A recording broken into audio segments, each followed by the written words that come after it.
a beautiful example of salt marsh habitat, but unfortunately we've lost over half of our natural salt marshes in this province.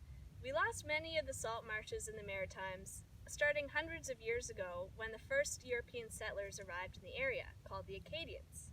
They built a large series of dikes or low earthenware berms along the coastline to block the sea from entering their land so that they could build communities and farm the area. But the good news is that we can bring a lot of it back, and we have been doing that through a process called salt marsh restoration. We want more salt marsh on the landscape because they are important for so many reasons.